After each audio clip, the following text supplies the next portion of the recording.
നമസ്കാരം. റാഫ്റ്റോക്ക് ഫുട്ബോളിലേക്ക് അവർക്കും സ്വാഗതം. 2025 മികച്ച യുവതാരത്തിനുള്ള ഗോൾഡൻ ബോയ് പുരസ്കാരം PSG ഫ്രഞ്ച് യുവ സൂപ്പർ താരം ഡെസിയർ ഡൂവിന് അണ്ടർ 21 പ്ലെയേഴ്സിന് നൽകുന്ന ഏറ്റവും പ്രധാനപ്പെട്ട അവാർഡാണ് ഗോൾഡൻ ബോയ് പുരസ്കാരം. ഇറ്റാലിയൻ മാധ്യമം ടുട്ടോ സ്പോർട്സാണ് ഇത് നൽകുന്നത്.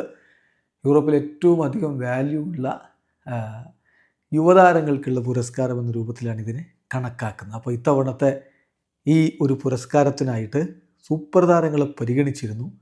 അതായത് Pau Cubarsi, Dean Huijsen, Arda Guler, Franco Mastantuono, Warren Zaire Emery, Senny Mayulu, Kenan Yildiz, അതുപോലെ Ethan Nwaneri, Myles Lewis Skelly, Jorrel Hato, Estevao Willian, Lucas Bergvall, Archie Gray, അതുപോലെ Quenda, Leny Yoro, Nico O'Reilly, Jobe Bellingham, Francesco Pio Esposito, Rodrigo Mora, Giovanni Leoni, Aleksandar Stankovic, Eliesse Ben Seghir, Viktor Froholdt, അതുപോലെ Mamadou sir എന്നിവരെയാണ് ഈ ഒരു അവാർഡിന് വേണ്ടി ഇത്തവണ പരിഗണിച്ചിരുന്നത്. പക്ഷേ ഒടുവിൽ ആ പുരസ്കാരം ഡെസിയർ ഡൂവിന് ലഭിച്ചിരിക്കുന്നു. ഒഫീഷ്യലായിട്ട് കാര്യം ടുട്ടോ സ്പോർട്സ് ഇപ്പോൾ അറിയിച്ചിട്ടുണ്ട്. മറ്റൊരു പ്രധാനപ്പെട്ട കാര്യം, ഇത്തവണത്തെ ഗോൾഡൻ ബോയ് പുരസ്കാരത്തിൽ ഗോൾഡൻ മാൻ അവാർഡ് കൊടുക്കുന്നു. ഗോൾഡൻ പ്ലെയർ മാൻ അവാർഡ്. ആ അവാർഡ് കൊടുത്തിരിക്കുന്നത് ഡിയേഗോ ജോട്ടക്കാണ്.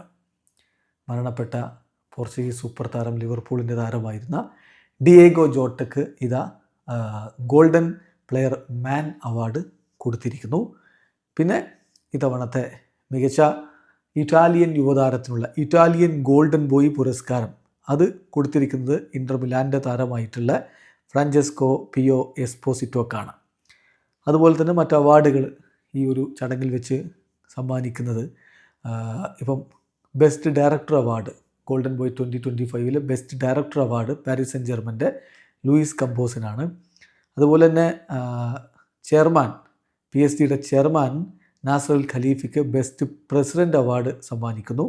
പിന്നെ അലി ഭരത്താണ് ബെസ്റ്റ് ഏജൻ്റ് അവാർഡ് ഇത്തവണ സ്വന്തമാക്കിയിരിക്കുന്നത്.